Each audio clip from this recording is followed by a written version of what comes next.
If someone is looking for the best pediatric neurologist, for instance, how do they find that person? And so for most kids, the best pediatric neurologist is someone.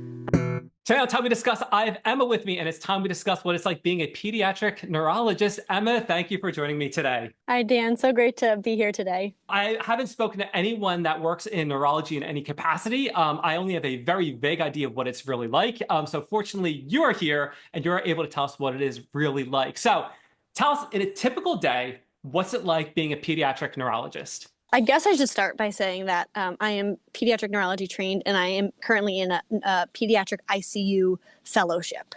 And so I can actually talk about both fields and lend a little bit of perspective of what it's like to be a pediatric neurologist as well as a ICU doctor.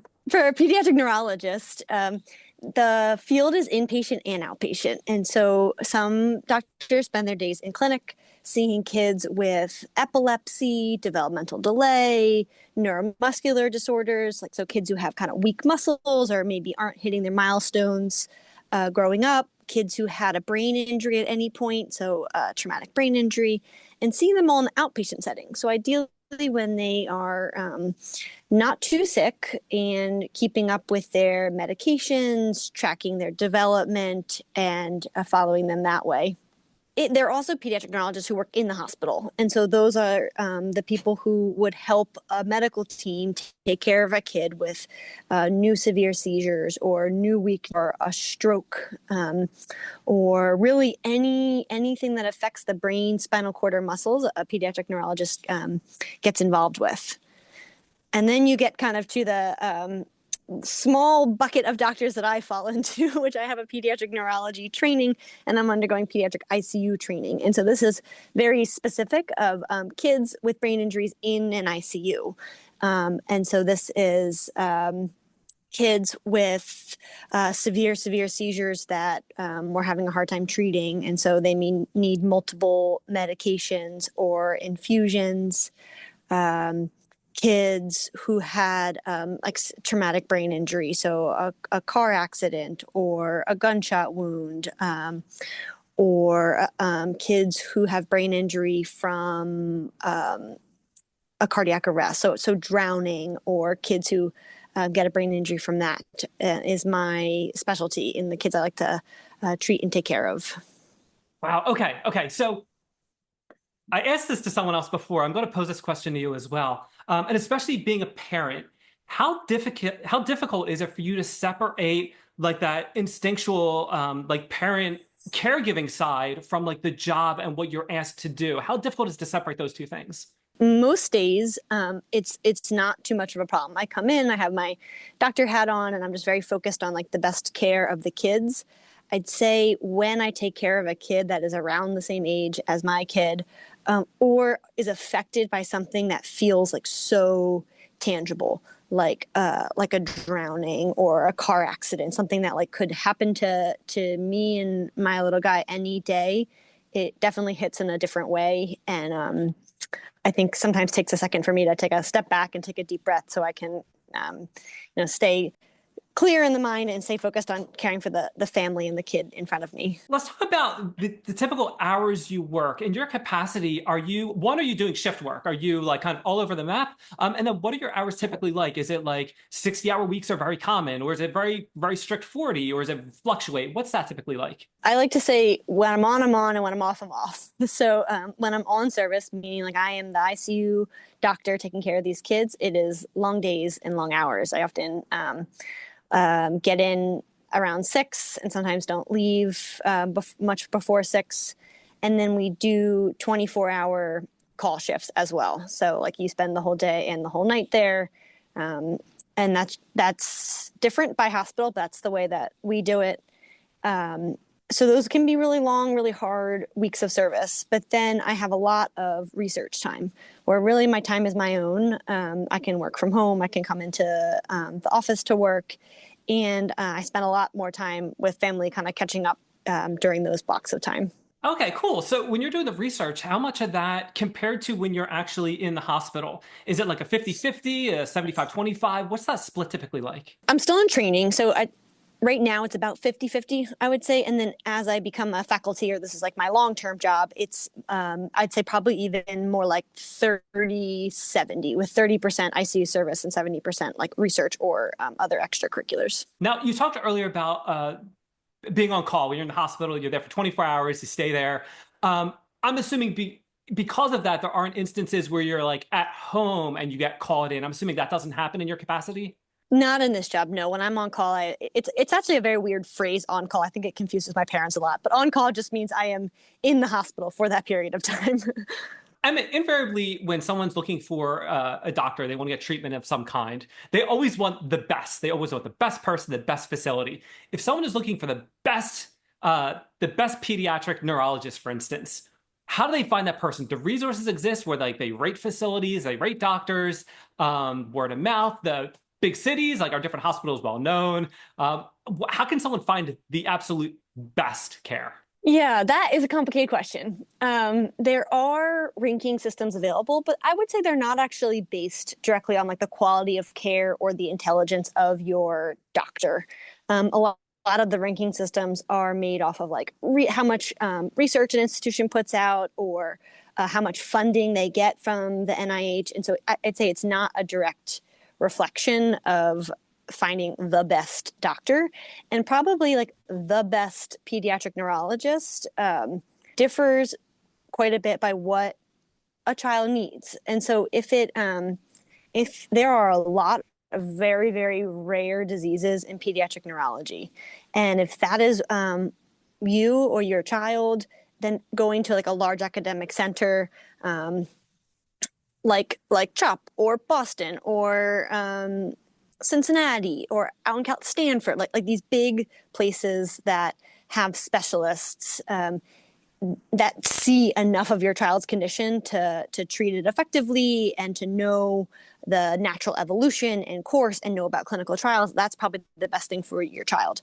But most of pediatric neurology is epilepsy and a brain injury at some point that will continue to heal. And so for most kids, the best pediatric neurologist is someone who you can relate to and talk to openly, someone who is accessible and close to you. I mean, it's not convenient to drive or get on an airplane to see your pediatric neurologist. And someone I think who is like open to answering your questions, and if they don't know the answer, can look it up and get back to you. And so I think there's probably a lot of different best pediatric neurologists out there.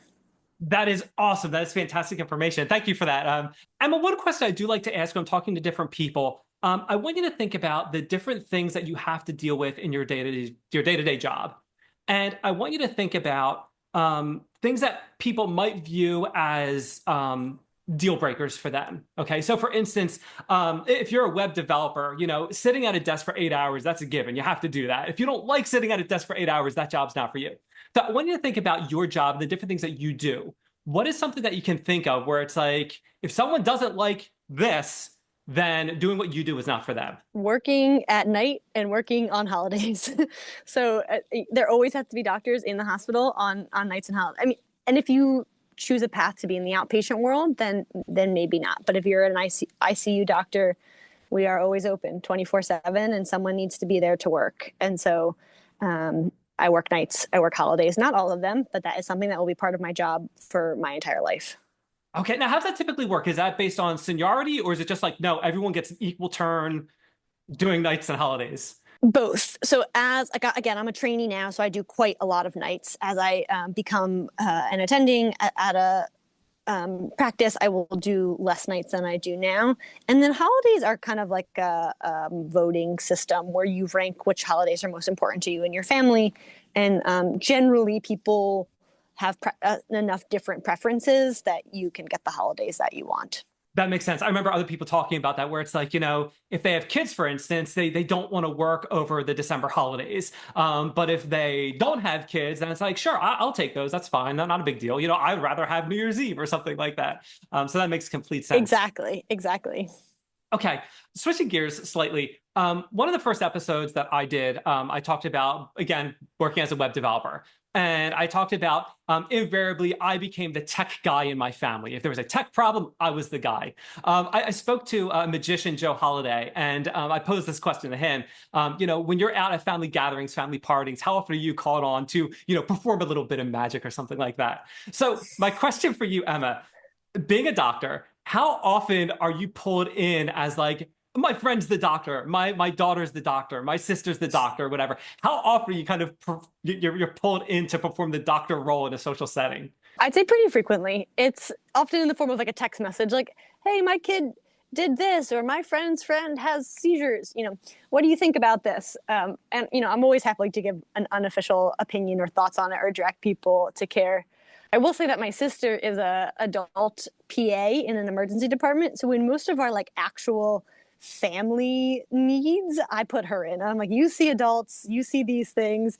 And they go directly to her, and they surpass the pediatric ICU neurologist that has no idea about their heart or their skin or anything like that.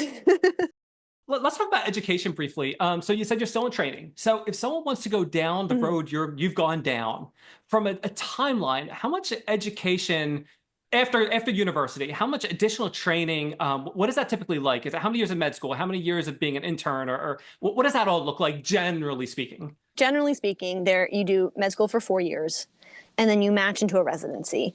And residencies vary in length from 2 to like 6 years, depending on the specialty. So surgery is longer than emergency medicine, kind of like just general pediatrics, general adult medicine, right in the middle, around 3 years. And that is your residency. Your intern year is just your first year of residency. So that's all part of it.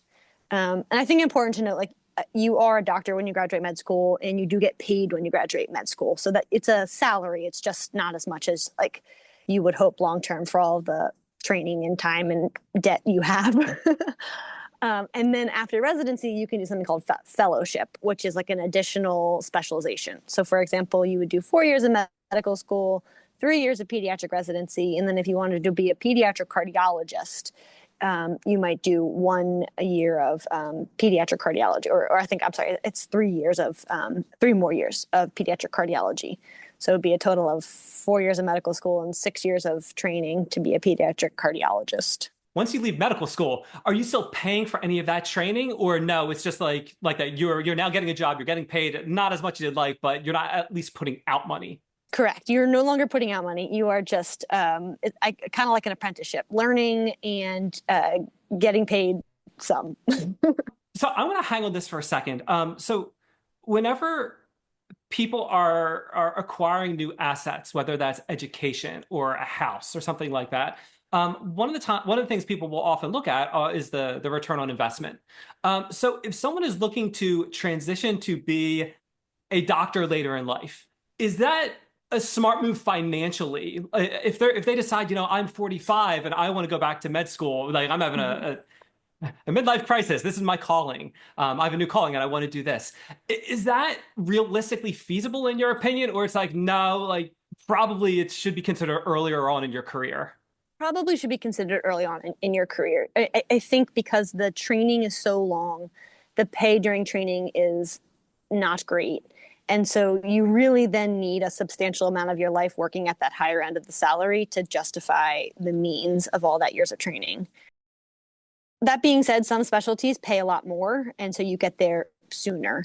And so if you're going to become a doctor later in life, like probably don't become a family med doctor. But if you are going to become a dermatologist, you might be just fine. That's really, really good information. Like that. One thing I'd like to identify whenever people are looking to enter a career or pivot into a new career is try to identify different barriers that could prevent them from getting where they want to go. So stuff like that is really, really helpful. If that's where people's passion lies, there are really nowadays other ways to get into the medical field and be an independent provider without going through medical school and residency. And I would say really look into that's your nurse practitioner or your physician's assistant fields. They are hugely growing fields with shorter training, less debt acquired during that training that allow you to jump right into almost any specialty. And that makes complete sense. Okay. One other question I'd like to ask too has to do with hidden costs. So I was speaking with an author several weeks ago, I think. I don't even remember who it was. I have to look that up. But speaking with an author several weeks ago, and one of the things I asked about were any hidden costs associated with getting a book published.